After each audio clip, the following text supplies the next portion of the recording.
The warp, a realm of pure psychic energy, a reflection of our thoughts and feelings made manifest.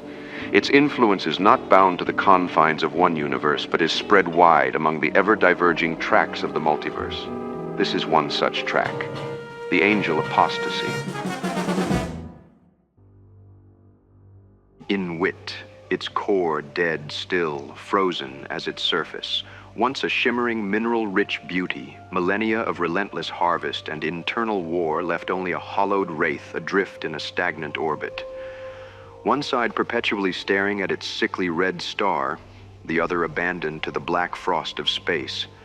Isolated but not alone, a malignant entity, transcendent beyond time and space, fractured a shard of its consciousness to observe this miserable planet-wide tundra. It knew well the life conceived of science and sorcery, who would eventually fall upon this world to maturate into the defender of humanity. This baleful being would turn a fraction of its inexorable carcinogenic will to ensure he would be a stillbirth, to instead fester to a more fetid purpose. All it would take is a drop of his garden's sweetest honey. Loss.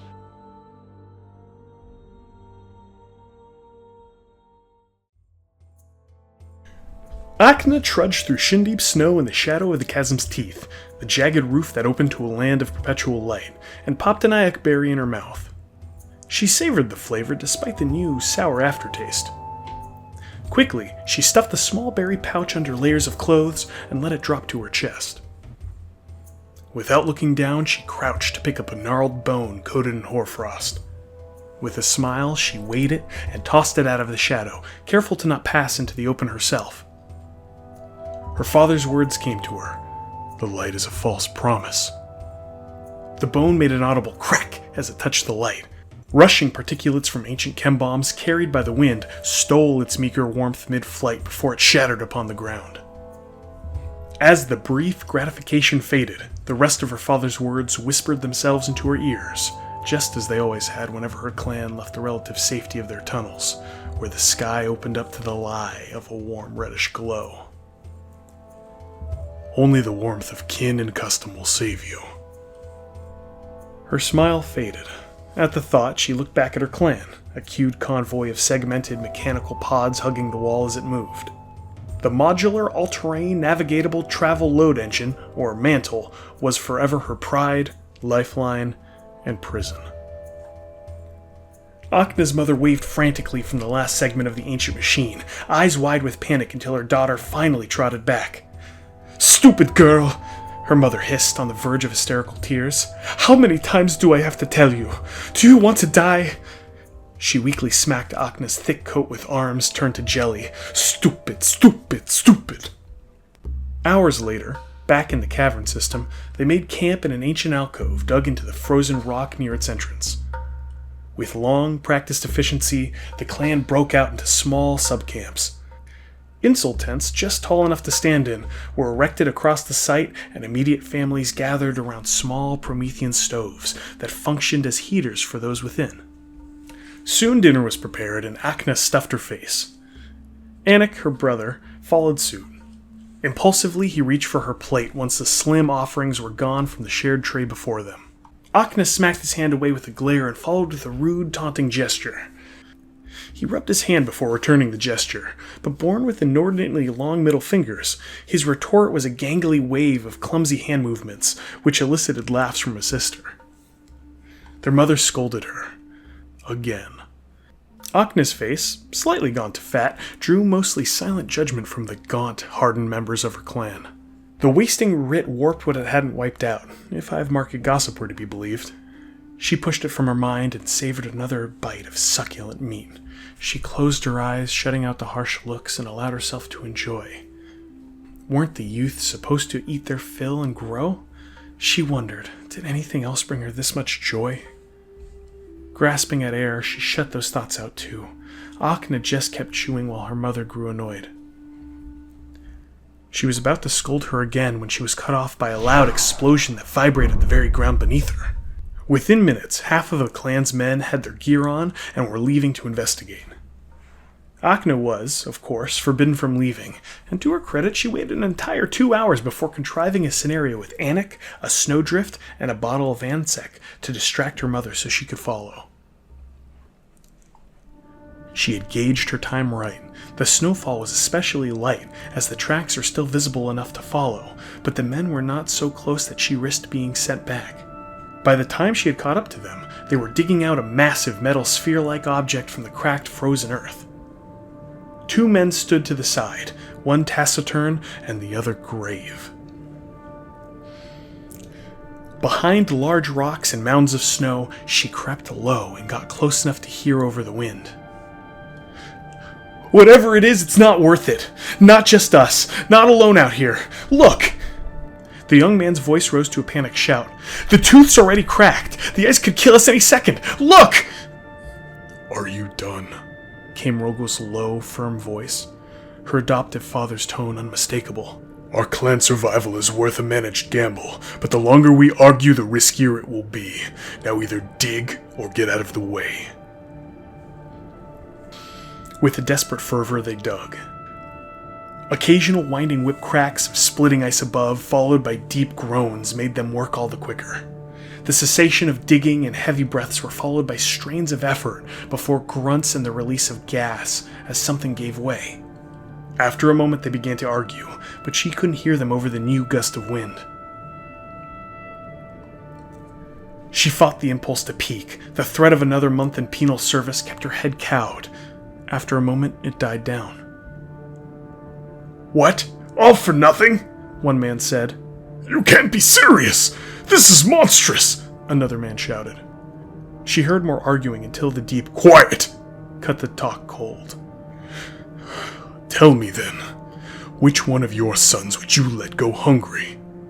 Rogel's voice, grim and grief-stricken, was firm. "Remember this pain. It is right." She kept her body down, but cranked her neck upward for a glance. She saw his mournful face in a bundled suit. It was long and tanned from the reflected snow, but far more gaunt than she remembered. She darted back down immediately.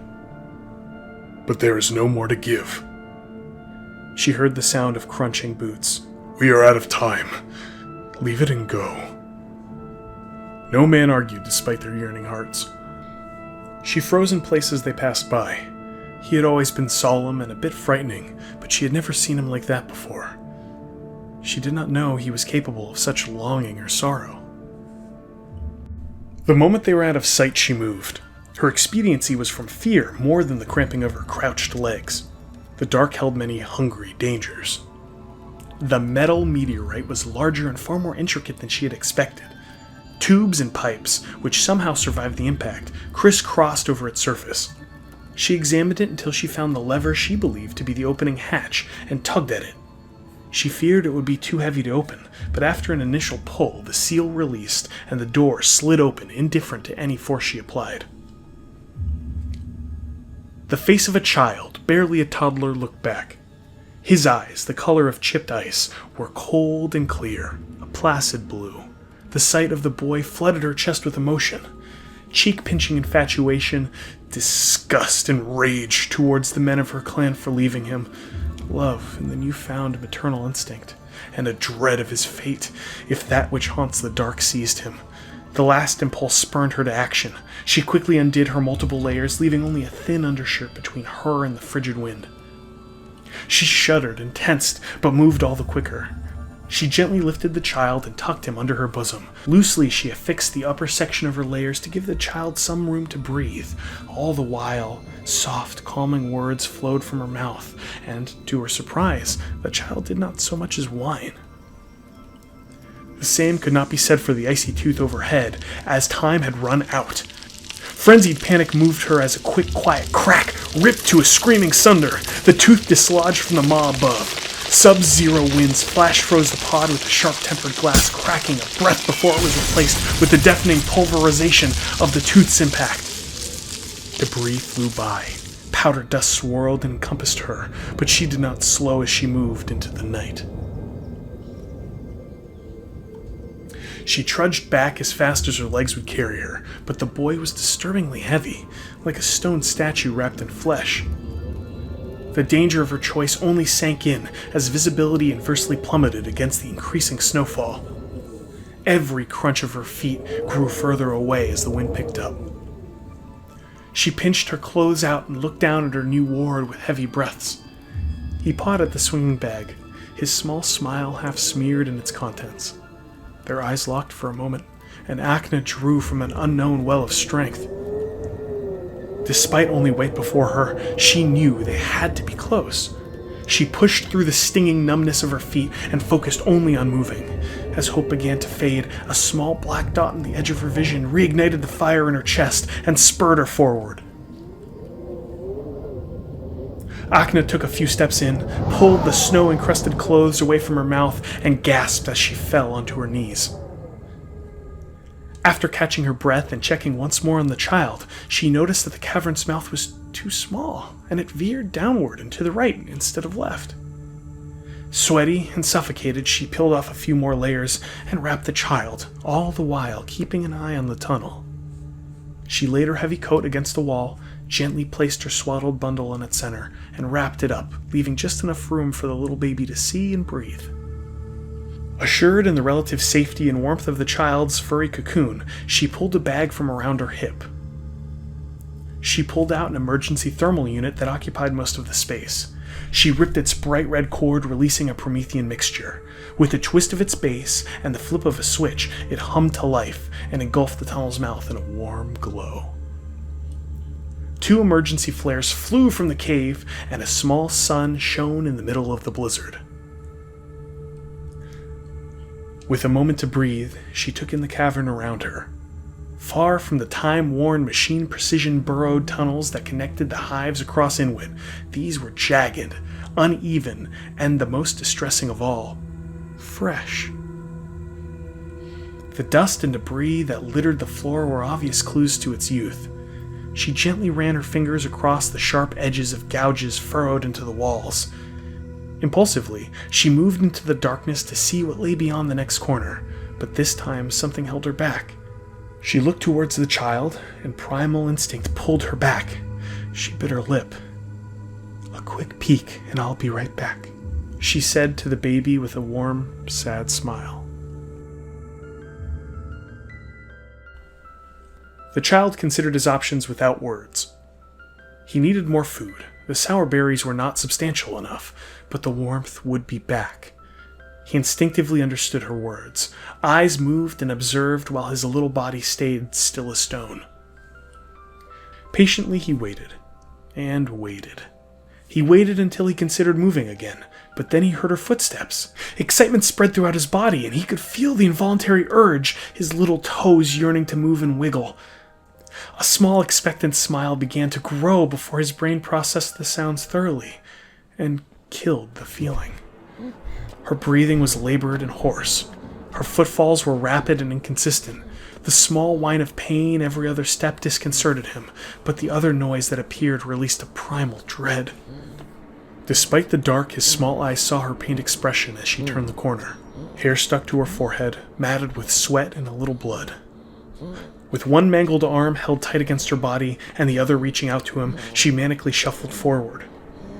The boy's impulse to reach out failed against genetic survival instinct, so he only locked eyes with her and stared.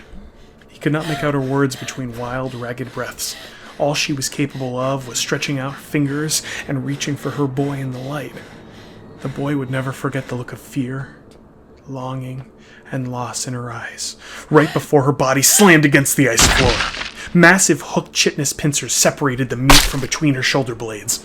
The small child gripped by a biting at his throat. He found it was only within his power to remain immobile. He wanted to yell out and crawl to the warmth, yet he remained, motionless, a fixture. Clawed arms as long as its torso and legs combined led its armored bulk, nearly filling the entire tunnel. 6 glossy clusters of emotionless, red eye lenses glanced into the room. With a lack of prey, it turned, dragging its crumpled prize. Creating room for its frame, its free arm wiped away stone as easy as if it were snow. The boy could only look out to the dark, smeared tunnel, cold and alone. The boy blinked and again heard movement, but this time from without the cave. Hours passed which felt like mere minutes as he sorted emotions. Still frozen, he stared unblinking through the folds of clothes. Metal was the first thing he saw, a weapon he knew. The man scanned every corner of the tunnel as he walked into view before turning to point at the pile. The tip of his barrel lifted the top layer, revealing the boy. Rogel stared into blue eyes, his face a stoic mask. A few seconds passed and the other men entered the tunnel. A man with a flashlight at the end of his weapon called out, "Rogel! It's a mess over here. We should go." Rogel's eyes looked off into the distance for a second, and curtly nodded to himself before dropping his gun to hang around his chest and scooping both the boy and coat, and ordered, "Let's go back. I found Akna's belongings."